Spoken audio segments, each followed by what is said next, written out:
আজকে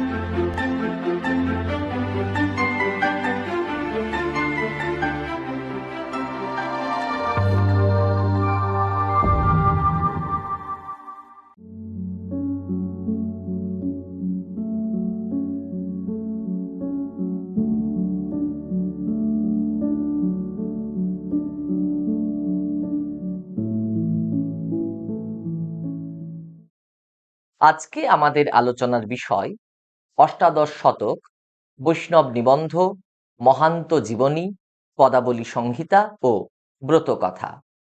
আপনারা জানেন, বাংলা সাহিত্যের ইতিহাসকাররা সপ্তদশ শতাব্দীর শেষ ভাগ থেকে অবক্ষয় পর্ব সূচিত হয়েছে বলে জানা। সেই সূত্র ধরে অষ্টাদশ শতকের বাংলা সাহিত্যকে তাঁরা অবক্ষয় পর্বের সাহিত্য বলে চিহ্নিত করে থাকেন। এই পর্বের সাহিত্যে গতানুগতিকতা একটি প্রধান লক্ষণ। বেশ কিছু পুরাতন সাহিত্য ধারার পুনরাবৃত্তি এই সময় পর্বে হয়ে থাকে।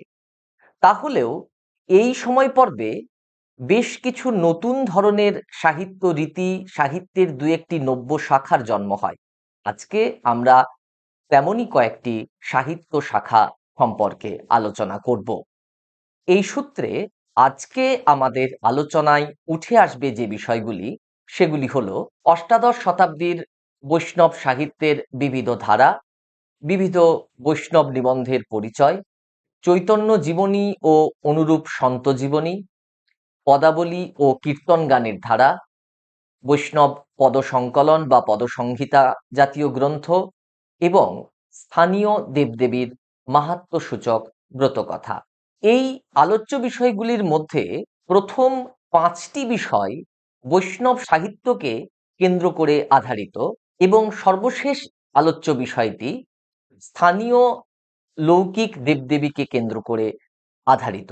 তাই প্রথমেই আমরা অষ্টাদশ শতাব্দীর বৈষ্ণব সাহিত্যের মূল চরিত্রটিকে বুঝে নিতে পারি। অষ্টাদশ শতাব্দীর বৈষ্ণব সাহিত্যের প্রধান যেটা চরিত্র বৈশিষ্ট্য, তা হচ্ছে এই সময় পর্বের বৈষ্ণব সাহিত্যের মধ্যে ষোড়শ এবং সপ্তদশ শতাব্দীর বৈষ্ণব সাহিত্যে যে প্রাণৈশ্বর্য পরিলক্ষিত হয়, সেই প্রাণৈশ্বর্যের অভাব এই সময় পর্বের বৈষ্ণব সাহিত্যে বিশেষভাবে দেখা যায়। মনে রাখতে হবে, চৈতন্য প্রবর্তিত ভক্তি ধর্মের প্রভাবে ষোড়শ এবং সপ্তদশ শতাব্দীর বৈষ্ণব সাহিত্যে ভক্তিরসের যে গভীরতা, যে আন্তরিকতা আমরা লক্ষ্য করে থাকি, সেই গভীরতা ও আন্তরিকতার অভাব অষ্টাদশ শতাব্দীর বৈষ্ণব সাহিত্যে বিশেষভাবে পরিলক্ষিত হয়। ভাষা শিল্প, কল্পনা শক্তি এবং অভিনবত্বের দিক থেকেও খুব নতুন কিছু বৈশিষ্ট্য এই পর্বের বৈষ্ণব সাহিত্যে ধরা পড়েনি। ভাষা গতানুগতিক এবং অভিনবত্বের নাম করে এই সময় পর্বে রূপকলার প্রসাধন ছাড়া বৈষ্ণব সাহিত্যের তেমন কোনো উল্লেখযোগ্য দিক চোখে পড়ে না। তুলনায় আমরা বলতে পারি যে এই সময় পর্বে বৈষ্ণব পদাবলীর যে গানের ধারা, অর্থাৎ আমরা যাকে বলে থাকি পদাবলী কীর্তনের জনপ্রিয়তা এই সময় পর্বে বেড়েছে। এই সময় পর্বে আরেকটি উল্লেখযোগ্য ঘটনা ঘটছে, যা হচ্ছে বৈষ্ণব ধর্ম ভাবনার সঙ্গে অষ্টাদশ শতাব্দীর প্রথম ভাগ থেকেই সহজিয়া মতবাদের মিশ্রণ ঘটতে থাকে, যার ফলে গৌড়ীয় বৈষ্ণব ধর্মের ব্যাপক প্রসার লক্ষ্য করা যায়। বৈষ্ণব সমাজ আরো বেশি করে এই সময় পর্বে প্রসারিত হয়েছে, বৈষ্ণব ধর্মের কথা আরো বেশি করে এই সময় পর্বে প্রচারিত হয়েছে। তাহলে আমরা যদি সূত্রাকারে এই সময় পর্বের বৈষ্ণব সাহিত্যের সাধারণ লক্ষণগুলি চিহ্নিত করে থাকি, এই লক্ষণগুলি হচ্ছে সমাজ ইতিহাস এবং তত্ত্বগ্রন্থে কচিত মনীষার পরিচয়। অর্থাৎ অষ্টাদশ শতাব্দীর বৈষ্ণব সাহিত্য আমরা কিছুটা এই সাহিত্যকে সমাজ ইতিহাস হিসেবে ধরতে পারি। তত্ত্বগ্রন্থ যারা রচনা করেছেন অষ্টাদশ শতাব্দীতে, সেই সমস্ত গ্রন্থ ছাড়া বাকি কোনো গ্রন্থেই আমরা মনীষার তেমন পরিচয় দেখি না। এই সময় পর্বে আমরা বলেছি যে কীর্তনের ব্যাপক প্রচার এবং প্রসার হয়, তাই কীর্তন গানের সুবিধার জন্য অষ্টাদশ শতকে একাধিক পদসংকলন গ্রন্থের আবির্ভাব লক্ষ্য করা যায়। নতুনত্ব না থাকলেও মনে রাখতে হবে যে অষ্টাদশ শতকেও ষোড়শ এবং সপ্তদশ শতকের মতো ব্যাপকভাবে পদরচনা করা হয়েছিল। ফলে পদরচনার প্রাচুর্য এই সময় পর্বে দেখা যায়, কিন্তু সেই সমস্ত পদগুলি শিল্পগুণান্বিত কিনা তা একটি প্রশ্নের বিষয়। মনে রাখতে হবে যে এই সময় পর্বে কিছুটা কবিগানের ধারায় রাধাকৃষ্ণের প্রণয় বিষয়কে নিয়ে সখী সংবাদ ও বিরহ জাতীয় গান রচনার সূত্রপাত হতে থাকে। এবার আমরা একটু বিশদে অষ্টাদশ শতাব্দীর বৈষ্ণব সাহিত্যের বিবিধ ধারা সম্পর্কে আলোচনা করে নিতে পারি। অষ্টাদশ শতাব্দীর বৈষ্ণব সাহিত্যকে আমরা মূলত চারটি শাখায় চিহ্নিত করতে পেরেছি, যার প্রথম শাখাটি হচ্ছে চরিত কাব্য ও কর্চা নিবন্ধ জাতীয় রচনা। দ্বিতীয় শাখা পদাবলী সাহিত্য। এই শাখার বিস্তার এই সময় পর্বেও হয়েছিল, অর্থাৎ ষোড়শ সপ্তদশ শতাব্দীর মতো এই সময় পর্বেও একাধিক পদকর্তার আবির্ভাব আমরা দেখে থাকি, এবং তারা উৎকৃষ্ট মানের না হলেও অসংখ্য পদ রচনা করেছেন। আমরা আগেই বলেছি যে এই সময় পর্বে একাধিক বৈষ্ণব পদ সংকলন গ্রথিত হয় বা সংকলিত হয়, বেশ কিছু বৈষ্ণব পদ, সেইগুলো এই সাহিত্যের একটি উল্লেখযোগ্য ধারা। এবং এছাড়াও রয়েছে বিবিধ বৈষ্ণব নিবন্ধ। আলোচনার সুবিধার্থে আমরা এই সমস্ত বৈষ্ণব নিবন্ধকে তিনটি শ্রেণীতে ভাগ করতে পারি।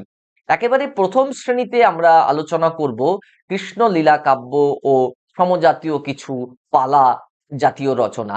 দ্বিতীয় পর্যায় হচ্ছে গীতগোবিন্দ ও বিবিধ রচনা।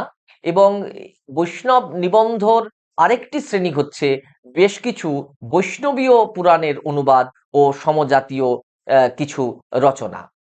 প্রথমেই আমরা আলোচনা করতে পারি চরিত কাব্য ও কর্চা নিবন্ধ বিষয় নিয়ে। অষ্টাদশ শতকে চৈতন্যদেবের জীবনীর পাশাপাশি চৈতন্য যারা পার্ষদ ছিলেন চৈতন্যদেবের, সেই সমস্ত বৈষ্ণব মহান্ত এবং গৌড়ীয় বৈষ্ণব ধর্মীয় আন্দোলনকে নিয়ে একাধিক ছোট বড় কাব্য রচনা করা হয়। মনে রাখতে হবে যে ষোড়শ এবং সপ্তদশ শতাব্দীর মতো এই শতাব্দীতেও কিন্তু বেশ কিছু চৈতন্য জীবনী রচিত হয়, যে জীবনীগুলি অধিকাংশই ক্ষুদ্র রচনা। এই জীবনীগুলিতে চৈতন্যদেব সম্পর্কে তেমন নতুন কথা আমরা পাই না, দু একটি ক্ষেত্রে ব্যতিক্রম অবশ্যই রয়েছে, এবং চৈতন্যদেবের জীবনের যে ঘটনা তার ধারাবাহিকতাও সর্বক্ষেত্রে দেখা যায় না। ফলত এই চৈতন্য জীবনীগুলিকে আমরা সম্পূর্ণ চৈতন্য জীবনী বলতে পারবো না। আলোচ্য সময় পর্বে অর্থাৎ অষ্টাদশ শতাব্দীতে যে সমস্ত চরিত কাব্য বা যে সমস্ত কর্চা নিবন্ধ জাতীয় রচনা লিখিত হয়েছিল, এই দুই শ্রেণীর রচনাকে আমরা একই ধারার অন্তর্ভুক্ত মনে করি। এই দুই শ্রেণীর সাহিত্যকে স্বতন্ত্র শাখা হিসেবে চিহ্নিত করা এই সময় পর্বে বেশ জটিল একটি ব্যাপার। এই জাতীয় রচনার যারা উল্লেখযোগ্য কবি, সংক্ষেপে আমরা তাদের সম্পর্কে একটু জেনে নেব। এই চৈতন্য চরিতকাব্য এবং যারা কর্চা নিবন্ধ লিখেছেন তাদের মধ্যে যাদের রচনা সব থেকে বেশি বিখ্যাত তারা হলেন বৈষ্ণব কবি প্রেমদাস, অকিঞ্চন দাস, ভগীরথ বন্ধু, আনন্দচন্দ্র দাস এবং নরহরি চক্রবর্তী। আমরা প্রথমেই যে দুজন চরিতকাব্যকার এবং কর্চা নিবন্ধকার সম্পর্কে আলোচনা করব তারা হলেন প্রেমদাস ও ভগীরথ বন্ধু। প্রেমদাস, তার প্রকৃত নাম পুরুষোত্তম মিশ্র। বৈষ্ণব সাহিত্য ইতিহাস পাঠ করে আমরা জানতে পারি যে তার গুরুদত্ত নাম হচ্ছে প্রেমদাস, এবং এই নামেই তিনি বৈষ্ণব সমাজে স্বীকৃতি লাভ করেছেন।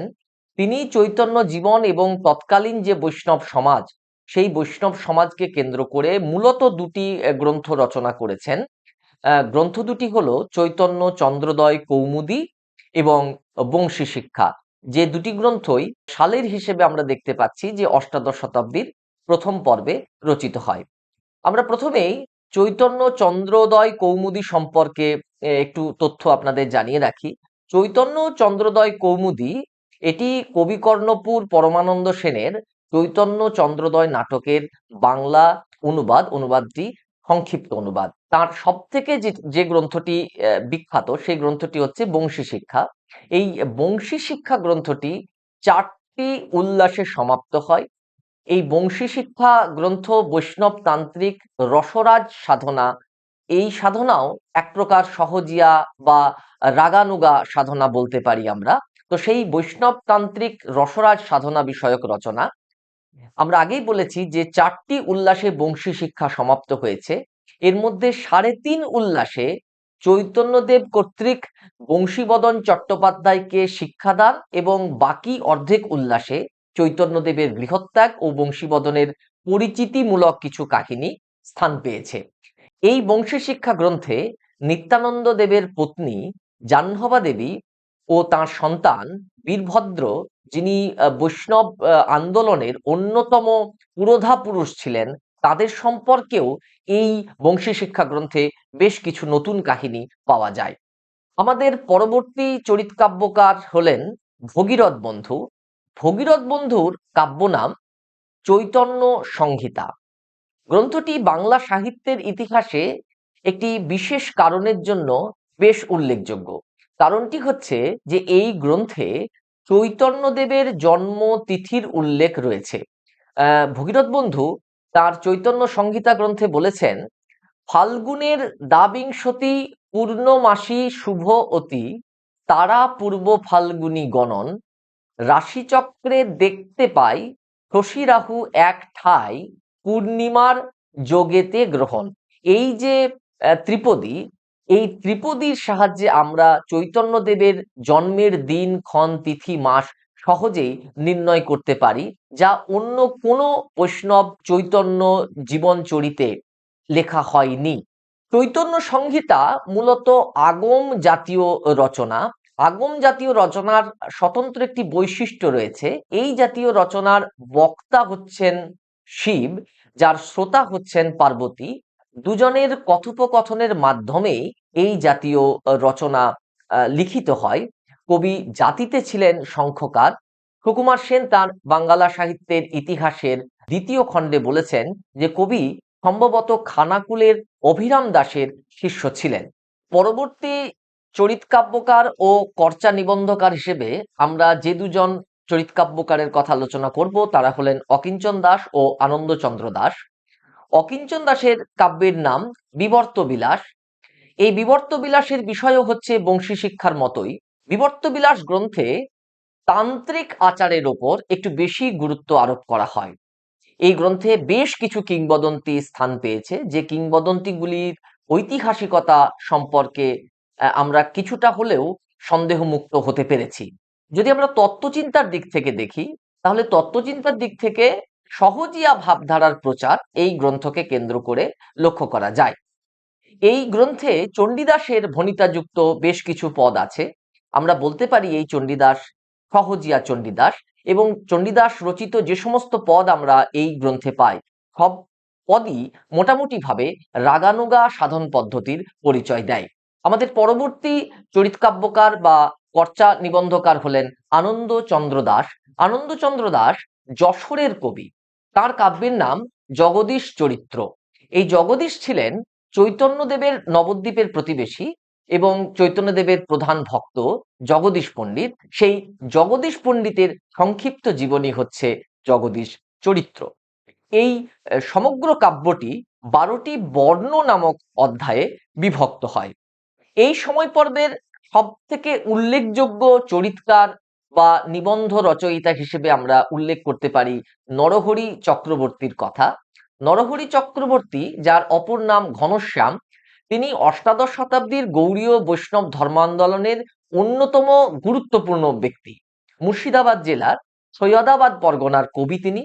তিনি 3টি গ্রন্থ রচনা করেছেন, যে গ্রন্থগুলিকে আমরা তৎকালীন বৈষ্ণব সমাজের ঐতিহাসিক দলিল হিসেবে চিহ্নিত করতে পারি। এই 3টি গ্রন্থ হলো ভক্তি রত্নাকর, নরোত্তম বিলাস ও শ্রীনিবাস চরিত্র। সাহিত্যের ইতিহাসকাররা ভক্তি রত্নাকর গ্রন্থটিকে বৈষ্ণব বিদ্যার এবং বৈষ্ণব সমাজের ইতিহাসের সুবৃহৎ কোষ বলে থাকেন। গ্রন্থটি কৃষ্ণদাস কবিরাজের চৈতন্য চরিতামৃতের আদর্শে পরিকল্পিত হয়। মোট পঞ্চদশ অর্থাৎ 15টি তরঙ্গে এই গ্রন্থটি বিভক্ত। এই গ্রন্থের মূল উপজীব্য বিষয় হচ্ছে শ্রীজীব গোস্বামী, শ্রীনিবাস আচার্য, নরোত্তম দাস, শ্যামানন্দ এবং জাহ্নবা দেবীর জীবন কাহিনী। ভক্তি রত্নাকরে নরহরি চক্রবর্তী সহ অন্যান্য একাধিক পদকর্তার বেশ কিছু পদ উদ্ধৃত আছে। নরহরি চক্রবর্তী তিনি যে একজন পণ্ডিত স্বভাবের কবি ছিলেন তার প্রমাণ আমরা পাই যে কৃষ্ণদাস কবিরাজের মতন তিনিও বেশ কিছু সংস্কৃত গ্রন্থ থেকে একাধিক বচন তার গ্রন্থে উদ্ধার করেছেন। নরহরি চক্রবর্তীর দ্বিতীয় জীবনী গ্রন্থ নরোত্তম বিলাস নামেই প্রকাশ পাচ্ছে যে গ্রন্থটি নরোত্তম ঠাকুরের জীবনী। গ্রন্থটি আকারে ছোট কিন্তু বেশ সুপাঠ্য গ্রন্থ হিসেবে আমরা এই গ্রন্থটিকে চিহ্নিত করতে থাকি। সুকুমার সেন এই নরোত্তম বিলাসকে ভক্তি রত্নাকরের পরিপূরক গ্রন্থ বলেছেন। নরহরি চক্রবর্তীর তৃতীয় জীবনী গ্রন্থ শ্রীনিবাস চরিত্র, এই গ্রন্থের নাম থেকেও সহজেই প্রকাশিত হচ্ছে যে গ্রন্থটি তৎকালীন বৈষ্ণব আচার্য শ্রীনিবাস আচার্যের জীবন অবলম্বনে রচিত। এছাড়াও নরহরি চক্রবর্তী বেশ কিছু পদ তিনি রচনা করেছিলেন। আমরা আগেই বলেছি যে ভক্তি রত্নাকরে তার কিছু পদ উদ্ধৃত হয়েছে। পরবর্তীতে যখন পদাবলী সংহিতা গ্রন্থ লেখা হবে তখন সেই পদাবলী সংহিতা গ্রন্থগুলিতেও নরহরি চক্রবর্তীর একাধিক পদ স্থান পাবে। এই সমস্ত প্রখ্যাত চরিতকাব্য ও কর্চা নিবন্ধের পাশাপাশি এই সময় পর্বে তৎকালীন বৃহৎবঙ্গে বেশ কিছু চৈতন্য দেবকে কেন্দ্র করে বা তার জ্ঞাতিবর্গকে কেন্দ্র করে নিবন্ধ রচিত হতে থাকে। সিলেট অঞ্চলে বেশ কিছু চৈতন্য জীবনী আমরা পাচ্ছি, যেমন রামরত্নের শ্রী চৈতন্য রত্নাবলী, জগজ্জীবন মিশ্রের মনঃ সন্তোষিনী। এই সমস্ত গ্রন্থগুলিতে চৈতন্যদেবের পিতৃভূমি দর্শনের কাহিনী বিধৃত হয়ে আছে।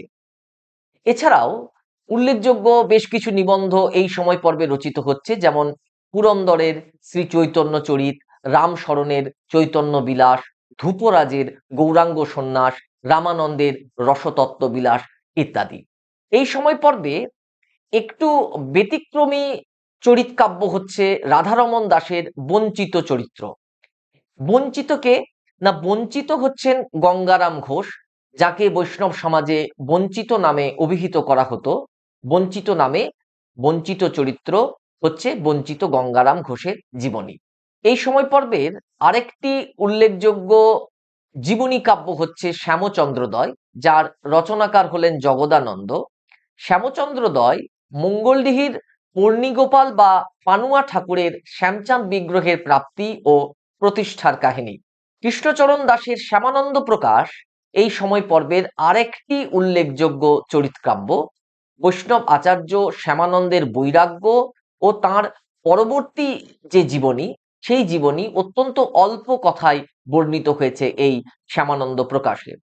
সুকুমার সেন বনমালী দাসের জয়দেব চরিত্র, যা মূলত জয়দেব ও তার পত্নী পদ্মাবতীর কাহিনী অবলম্বনে রচিত, সেই জয়দেব চরিত্রকে এই সময় পর্বের উল্লেখযোগ্য চরিতকাব্য হিসেবে স্বীকার করেছেন। অষ্টাদশ শতাব্দীর শেষের দিকে লাল দাস ওরফে কৃষ্ণদাস সপ্তদশ শতাব্দীর হিন্দি কবি নাভাজি দাসের হিন্দি ভক্তমাল গ্রন্থ অবলম্বনে বাংলায় বৃহৎ ভক্তমাল রচনা করেন।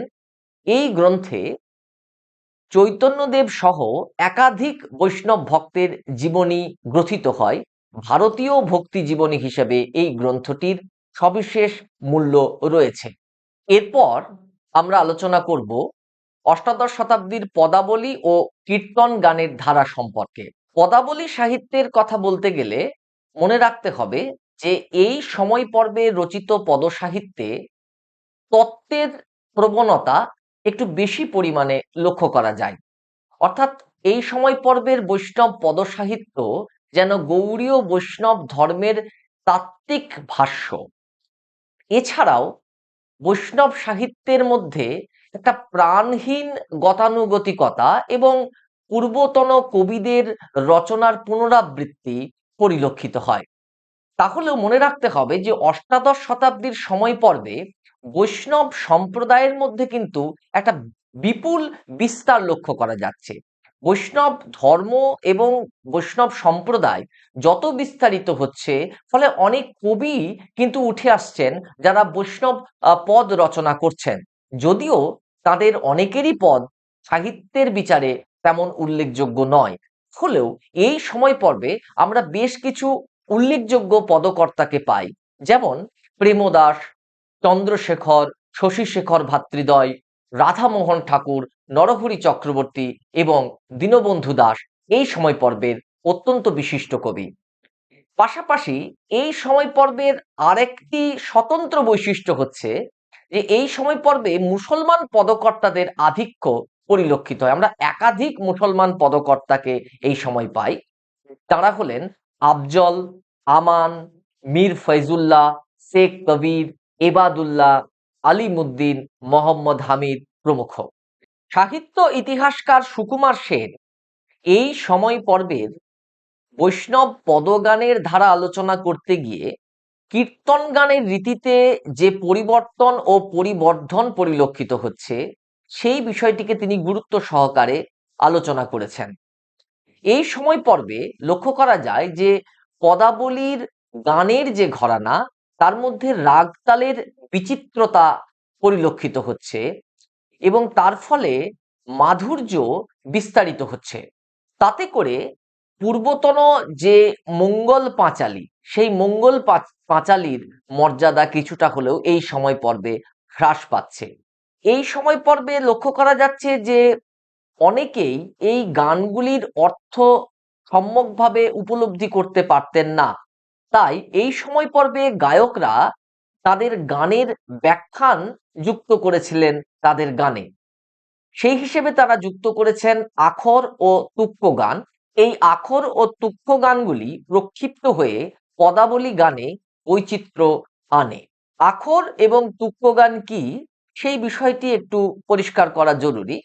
আখরকে রবীন্দ্রনাথ বলেছিলেন কথার তান, অর্থাৎ তান বিস্তার সহযোগে দু চারটি কথার সংযুক্তি, সুরে অবশ্যই, সেই সংযুক্তিকে আমরা বলতে পারি আখর।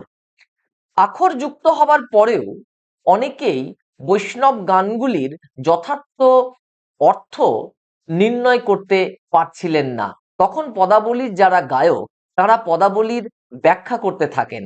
তখন এই পদাবলী গানে যুক্ত হয় ছুট বা তুক গান, যাকে আমরা ইতপূর্বে তুক্ষ গান বলে চিহ্নিত করেছি। ছুট বা তুক্ষ গান হচ্ছে ছন্দময়, ব্যাখ্যাত্মক ও ভাববিস্তারময় মূল পদের অতিরিক্ত একটি অংশ। মনে রাখতে হবে যে এই অষ্টাদশ শতাব্দীর একেবারে শেষ ভাগে বৈষ্ণব পদাবলীর অন্যতম পরিণতি আমরা লক্ষ্য করছি সখী সংবাদ, বিরহ জাতীয় গানের মধ্যে দিয়ে। বৈষ্ণব ভক্ত এবং সাধকদের হাত থেকে পদাবলী গান ধীরে ধীরে কবিওয়ালাদের কাছে চলে যাচ্ছে এবং কবিওয়ালারা এই গানগুলিকে সখী সংবাদ বা বিরহ বিষয়ক গানে রূপান্তর করে জনমনোরঞ্জনের পথ ধরতে থাকেন। এই গানগুলিরও বিষয় রাধাকৃষ্ণ প্রণয়। কৃত্রিম ভাবে ও কৃত্রিম ভাষায় এই গানগুলি যেন একেবারে পণ্যের স্তরে অবনমিত হয়। ভাবে ও ভাষায় কৃত্রিম প্রসাধনের রং এই সময় পর্বের পদসাহিত্যের চূড়ান্ত দৈন্যতাকে সূচিত করে বলে সাহিত্যের ইতিহাসকাররা মনে করেন। তাহলে আমরা দেখলাম যে অষ্টাদশ শতাব্দীতে পদাবলী রচনায় কবিত্বের তেমন উদ্দীপনা না থাকলেও এই সময় পর্বে পদাবলীর যে চর্চা এবং সংকীর্তন গানের যে ধারা, সেই ধারা কিন্তু অব্যাহত ছিল। মনে রাখতে হবে যে তখনও কিন্তু পদাবলী ছিল ধর্ম সাধনার অঙ্গ এবং সেই উদ্দেশ্যেই একাধিক পদাবলী সংকলন গ্রন্থ অষ্টাদশ শতাব্দীতে প্রকাশিত হতে থাকে। এই সময় পর্বের একেবারে উল্লেখযোগ্য প্রথম পদ সংকলনকার হলেন বিশ্বনাথ চক্রবর্তী, সপ্তদশ শতকের অন্যতম শ্রেষ্ঠ বৈষ্ণব দার্শনিক। তার গ্রন্থের নাম খনদা গীত চিন্তামণি বা গীত চিন্তামণি। এতে ৪৫ জন কবির ৩০০রও বেশি রচনা সংকলিত হয়েছে। এই গ্রন্থটি বেশ কয়েকটি অধ্যায়ে বিভক্ত। অধ্যায়গুলির নাম খনদা অর্থাৎ রাত্রি, এক মাসের 30 রাত্রে অর্থাৎ 30টি ক্ষণদায় গীত হবার উপযোগী করে পদগুলি সাজানো হয়েছে। বিশ্বনাথ চক্রবর্তী নিজেও পদ রচনাকার ছিলেন। তার নিজের পদও হরিবল্লভ ও বল্লভ ভণিতায় এই পদ সংকলনে স্থান পেয়েছে। কিন্তু মনে রাখতে হবে যে এই পদ সংকলনে কিন্তু চণ্ডীদাসের লেখা কোনো পদ স্থান পায়নি। অষ্টাদশ শতাব্দীতে নরহরি চক্রবর্তী দুটি বৈষ্ণব পদ সংকলন গ্রন্থ প্রস্তুত করেন। এই দুটি গ্রন্থ হলো গীত চন্দ্রোদয় ও গৌর চরিত্র চিন্তামণি। এছাড়াও তিনি ছন্দ শাস্ত্র নিয়ে রচনা করেন ছন্দ সমুদ্র, রচনা করেন পদ্ধতি প্রদীপ ও সঙ্গীত সার সংগ্রহ। গীতচন্দ্রোদয় পদসংকলন গ্রন্থ হিসেবে এই গ্রন্থে প্রায় ১,৫০০ মতন পদ রয়েছে। পদগুলি ৮টি অংশে বা ৮টি অমৃতে বিভক্ত। প্রত্যেকটি অমৃত আবার একাধিক আস্বাদে বিভক্ত। এই পদসংকলন গ্রন্থে বিন্যাসের সূত্রটি বৈষ্ণবীয় যে বিভিন্ন লীলা পর্যায় রয়েছে সেই লীলা পর্যায়কে অনুসরণ করে এখানে পদগুলি সাজানো বা বিন্যস্ত করা হয়েছে। গৌরচরিত্র চিন্তামণি গৌরাঙ্গ বিষয়ক পদের সংকলন, যার পদের সংখ্যা ৩৭১। মনে রাখতে হবে গৌর চরিত্র চিন্তামণি নরহরি চক্রবর্তীর নিজের রচিত গৌরাঙ্গ বিষয়ক পদের সংকলন। পরবর্তী উল্লেখযোগ্য বৈষ্ণব পদ সংকলন গ্রন্থ হল পদামৃত সমুদ্র। শ্রীনিবাস আচার্যের বৃদ্ধ প্রপৌত্র রাধামোহন ঠাকুর অষ্টাদশ শতাব্দীর প্রথম ভাগে পদ সংকলন করেন পদামৃত সমুদ্র নামে। এই পদামৃত সমুদ্রের একটি সংস্কৃত টিকাও তিনি রচনা করেন, যে টিকার নাম মহাভাবানুসারিণী টিকা। এই পদ সংকলনের মোট ৭৪৬টি পদ রয়েছে, যার মধ্যে রাধামোহন ঠাকুরের নিজস্ব রচিত পদের সংখ্যা ২২৮। মোট ৩৯ জন কবির পদ সাহিত্য এই পদ সংকলনে বিন্যস্ত হয়েছে। পদকর্তা হিসেবে রাধামোহন ঠাকুরের পদাবলী বৈশিষ্ট্য বর্জিত এবং রাধামোহন ঠাকুর বেশ কিছু জায়গায় গোবিন্দ দাসের অনুকরণ করেছেন, যদিও সেই অনুকরণ দুর্বল অনুকরণ। মূলত কীর্তন গানের সহায়তার কারণেই এই সংকলনটি অষ্টাদশ শতাব্দীতে প্রস্তুত হয়েছিল। এরপর আমরা বৈষ্ণব পদের সর্ববৃহৎ ও শ্রেষ্ঠ পদ সংকলন গ্রন্থ সম্পর্কে আলোচনা করব এবং এই সংকলনটির নাম পদকল্পতরু বা গীতকল্পতরু। সংকলক হলেন বৈষ্ণব দাস, যিনি বৈষ্ণব সমাজে বৈষ্ণব দাস নামেই অধিক পরিচিত, কিন্তু তার প্রকৃত নাম হচ্ছে গোকুলানন্দ সেন। গোকুলানন্দ সেনের নিবাস হচ্ছে কাটোয়ার অনতি দূরে টেয়া বৈদ্যপুর গ্রাম। সংকলনটির আসল নাম ছিল গীতকল্পতরু। পরবর্তীতে গায়ক পরম্পরায় মুখে মুখে এই সংকলনের নাম পরিবর্তিত হয়ে হয় পদকল্পতরু। এই পদ সংকলনটি 4টি শাখায় বিভক্ত, আবার প্রত্যেকটি শাখা কতগুলি পল্লবে বিভক্ত। মোট কবি হিসেবে 140 জন কবির পদ রচনা এই সংকলনে স্থান পেয়েছে। সর্ববৃহৎ এই পদ সংকলনে মোট পদের সংখ্যা 3000-এরও বেশি। পদগুলি বিন্যস্ত করতে গিয়ে বৈষ্ণব দাস বৈষ্ণব অলঙ্কার শাস্ত্র বা বৈষ্ণব রসশাস্ত্রের সকল কথাকে খুব সংক্ষেপে পরিবেশন করেছেন, একেবারে ভূমিকাংশে। এই অংশটিকে আমরা স্বতন্ত্রভাবে বৈষ্ণব রসশাস্ত্রের উপক্রমণিকা হিসেবে চিহ্নিত করে থাকি।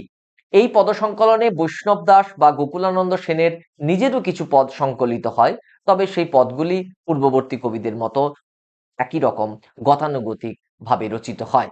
পরবর্তী বেশ কিছু উল্লেখযোগ্য পদ সংকলন গ্রন্থের নাম আমরা করতে পারি। প্রথম যে গ্রন্থটির কথা বলবো সেই গ্রন্থটি হচ্ছে সংকীর্তনানন্দ বা কীর্তনানন্দ। এই কীর্তনানন্দ গ্রন্থের সংকলক হচ্ছেন গৌর সুন্দর দাস, যিনি শ্রীখণ্ডের কবি। মোট 60 জন কবির প্রায় 651টি পদ এই সংকলনে বিন্যস্ত হয়েছে। এই পদ সংকলনটি অষ্টাদশ শতাব্দীর মধ্যভাগে প্রস্তুত হয়। অষ্টাদশ শতাব্দীর মধ্যভাগের আরেকটি উল্লেখযোগ্য পদ সংকলন হলো সংকীর্তনামৃত, যার সংকলক দীনবন্ধু দাস, ইনিও শ্রীখণ্ডের কবি। সংকীর্তনামৃত দুটি খণ্ডে বিভক্ত, পূর্বখণ্ড ও উত্তরখণ্ড। সংকীর্তনামৃতে মোট গৃহীত পদের সংখ্যা 491টি। প্রায় 40 জন কবির রচনা এই পদ সংকলনে বিন্যস্ত হয়েছে। এই পদ সংকলনের বিশেষ বৈশিষ্ট্য হচ্ছে যে রসশাস্ত্রের বিভিন্ন লক্ষণ অত্যন্ত সংক্ষিপ্ত আকারে এবং সরলভাবে নানা কবিতায় প্রকাশিত হয়েছে। এই সংকলনে কিন্তু চণ্ডীদাসের কোনো পদ গৃহীত হয়নি, কিন্তু মনে রাখতে হবে পূর্ববর্তী পদকর্তা হিসেবে গোবিন্দ দাসের পুত্র দিব্য সিংহের পদ কিন্তু এই পদ সংকলনে পাওয়া যায়, যা আর কোনো সংকলন গ্রন্থে তেমন ভাবে লভ্য নয়। অন্যান্য বৈষ্ণব পদসংকলন গ্রন্থ হিসেবে উল্লেখযোগ্য হলো মুকুদানন্দ নামক বৈষ্ণব পদসংকলন গ্রন্থটি, যার সংকলক হলেন রাধা মুকুন্দ দাস। এই সংকলনে মোট পদ রয়েছে 659টি। তার মধ্যে সংকলক রাধা মুকুন্দ দাসের পদের সংখ্যা হচ্ছে প্রায় 15টি। এই সংকলনটি অষ্টাদশ শতাব্দীর শেষ ভাগে সংকলিত হয়। মুকুদানন্দ দুই ভাগে বিভক্ত, পূর্ব ও উত্তর, এবং 16 স্তবকে এই গ্রন্থটি বিভক্ত। পরবর্তী আরেকটি উল্লেখযোগ্য বৈষ্ণব পদসংকলন হচ্ছে পদরত্নাকর, যার সংকলক কমলাকান্ত দাস। এই সংকলন গ্রন্থে মোট পদ সংখ্যা হচ্ছে 1358, যার মধ্যে সংকলক কমলাকান্ত দাসের পদের সংখ্যা 20টি। এছাড়াও এই সময় পর্বের আরো দু একটি পদসংকলন গ্রন্থ হলো নিমানন্দ দাসের পদরসসার ও নটবর দাসের রসকলিকা। এরপর আমরা বিবিধ বৈষ্ণব নিবন্ধ গ্রন্থ সম্পর্কে আলোচনা করে নিতে পারি। এই শ্রেণীর রচনার মধ্যে সবথেকে উল্লেখযোগ্য রচনা হচ্ছে কৃষ্ণলীলা কাব্য ও পালা জাতীয় কিছু ছোট রচনা। কৃষ্ণলীলা বা কৃষ্ণমঙ্গল কাব্যের মধ্যে বিশেষভাবে উল্লেখযোগ্য কাব্যগুলি হল অভিরাম দাসের কৃষ্ণমঙ্গল, বলরাম দাসের কৃষ্ণ লীলামৃত, দ্বিজ রমানাথের শ্রীকৃষ্ণ বিজয়, কবিচন্দ্র শঙ্কর চক্রবর্তীর গোবিন্দমঙ্গল বা ভাগবতামৃত, দ্বিজ মাধবেন্দ্রের ভাগবতসার, ঘনশ্যাম দাসের শ্রীকৃষ্ণ বিলাস, দ্বিজ রামেশ্বরের গোবিন্দমঙ্গল ও দ্বিজ প্রভুরামের কৃষ্ণমঙ্গল। এই সময় পর্বে সিলেট অঞ্চল থেকেও একাধিক বৈষ্ণব নিবন্ধ গ্রন্থ আবিষ্কৃত হয়েছে। তার মধ্যে উল্লেখযোগ্য হলো গঙ্গারামের গোপালচরিত, রামদাসের শ্রীকৃষ্ণ চরিত, সানন্দরাম দত্তের পুত্র শিবানন্দের শ্রীকৃষ্ণ বিজয়, বণিক যুগল কিশোরের ও মনোহর সেনের শ্রীকৃষ্ণ বিজয় এবং রামানন্দ মিশ্রের রসতত্ত্ববিলাস।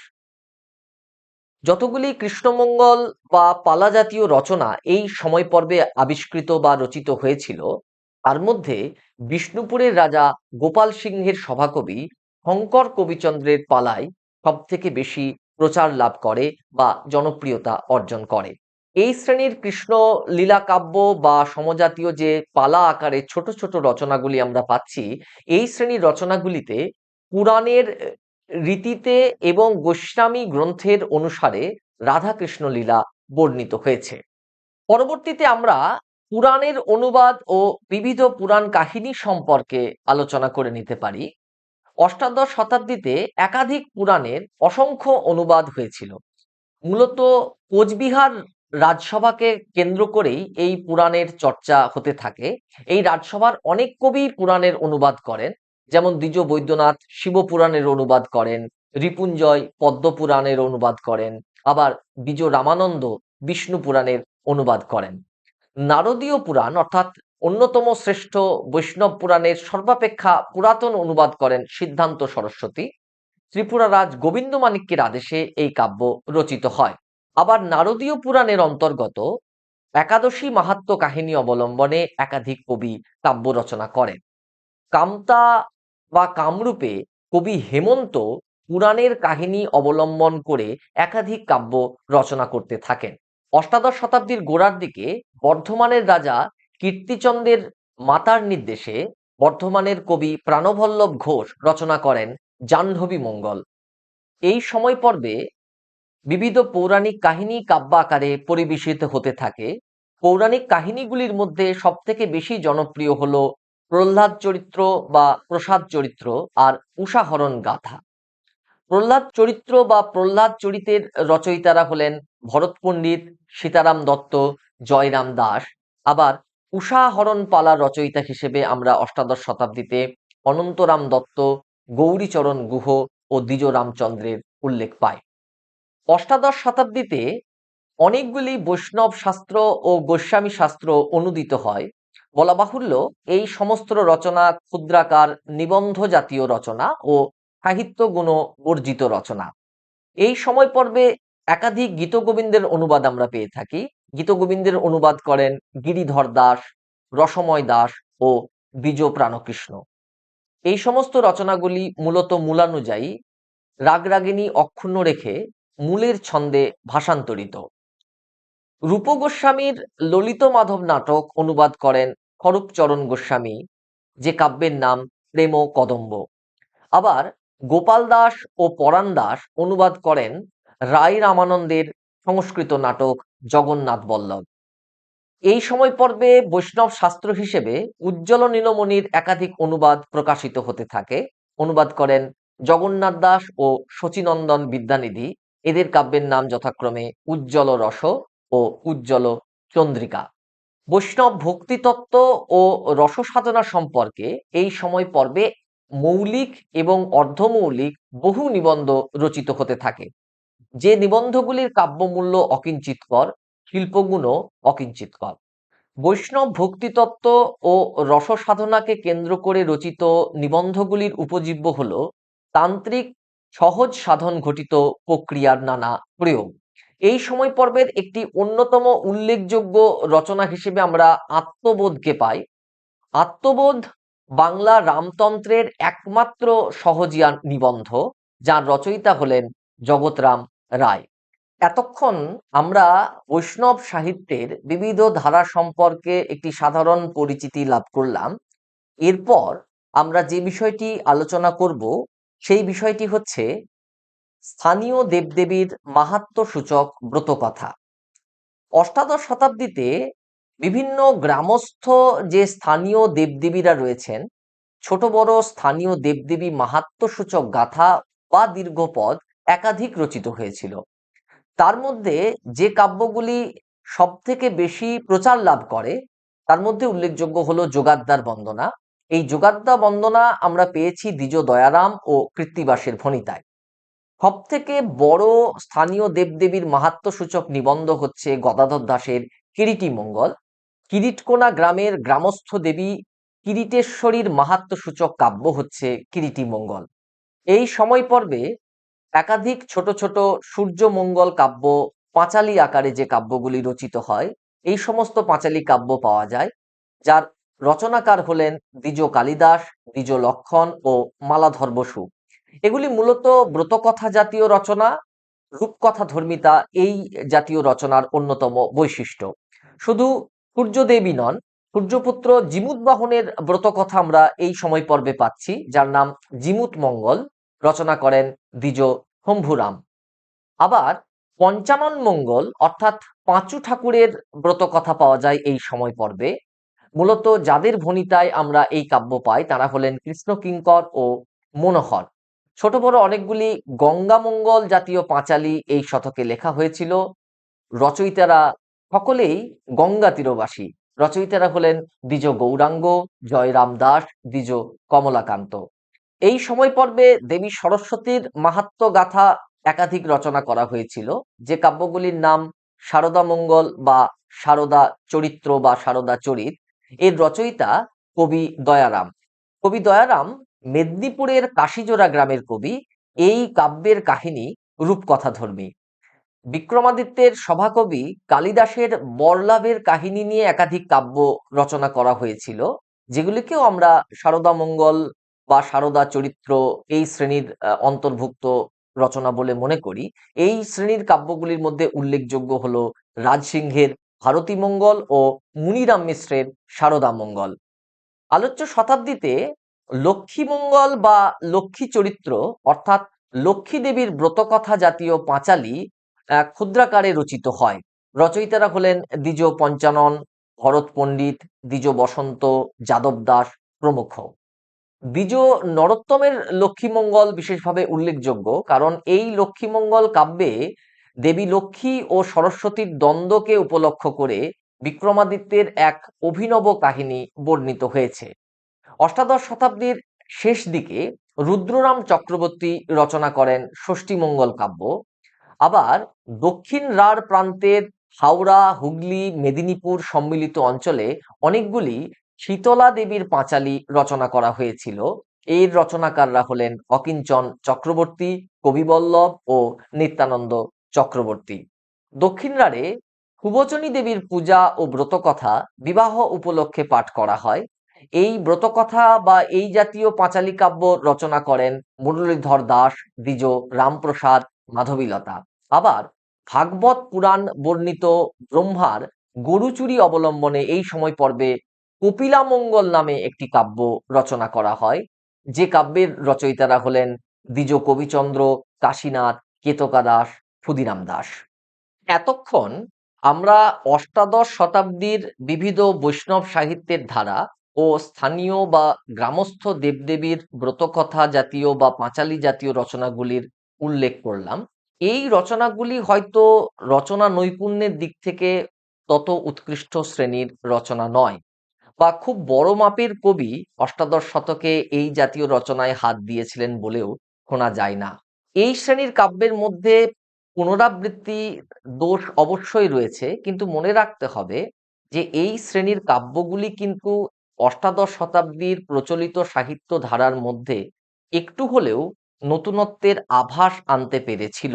সেই দিক থেকে অষ্টাদশ শতাব্দীর বাংলা সাহিত্যের ধারাবাহিক ইতিহাসের আলোচনায় বা ইতিহাসের ধারাবাহিকতা রক্ষার্থে এই সাহিত্যগুলির ভূমিকা অনস্বীকার্য বলে আমরা মনে করি। যাই হোক, এই বিষয়গুলি সম্পর্কে যদি আপনারা অধিক জানতে চান, তাহলে আগ্রহী ছাত্রছাত্রীরা কয়েকটি গ্রন্থকে অবলম্বন করতে পারেন। তার মধ্যে প্রথমেই আমরা উল্লেখ করব আশুতোষ ভট্টাচার্যের বাংলা মঙ্গল কাব্যের ইতিহাস। স্থানীয় বা গ্রামস্থ লৌকিক দেবদেবীর কে কেন্দ্র করে যে সমস্ত পাঁচালী বা ব্রতকথা লেখা হয়েছিল তার সম্পূর্ণ ইতিহাস আপনারা এই গ্রন্থের মধ্যে পাবেন। দ্বিতীয় গ্রন্থ অসিত কুমার বন্দ্যোপাধ্যায়ের বাংলা সাহিত্যের ইতিবৃত্ত। এই গ্রন্থের তৃতীয় খণ্ডের দ্বিতীয় পর্ব অংশটি এই আলোচনার জন্য প্রাসঙ্গিক। আহমদ শরীফের বাঙালি ও বাংলা সাহিত্য, এই গ্রন্থের দ্বিতীয় খণ্ডটি আপনারা পড়তে পারেন। দেবনাথ বন্দ্যোপাধ্যায় রচিত বৈষ্ণব পদসংকলন গ্রন্থের ভূমিকাংশে আমরা পদসংকলনের ইতিহাস সম্পর্কে জানতে পারি। আবার বিমান বিহারী মজুমদার তার রচিত শ্রী চৈতন্য চরিতের উপাদান গ্রন্থটি এই আলোচনার সূত্রে প্রাসঙ্গিক। সতীশচন্দ্র রায়ের পদকল্পতরু, সুকুমার সেনের বাংলা সাহিত্যের ইতিহাসের দ্বিতীয় খণ্ড আপনাদের অবশ্য পাঠ্যগ্রন্থ হবে বলে আশা রাখি। সুকুমার সেন সংক্ষিপ্ত আকারে কলিকাতা বিশ্ববিদ্যালয় থেকে এই অংশটি আলোচনা করেন তার বাংলা সাহিত্যের কথা শীর্ষক গ্রন্থে। এই গ্রন্থটিও ভীষণ জরুরি একটি গ্রন্থ। এছাড়াও আপনারা আরো দুটি গ্রন্থকে অবলম্বন করতে পারেন। এই গ্রন্থ দুটি হলো সুখময় মুখোপাধ্যায় রচিত মধ্যযুগের বাংলা সাহিত্যের তথ্য ও কালক্রম এবং হিতেশ রঞ্জন সান্যাল প্রণীত বাঙ্গলা কীর্তনের ইতিহাস।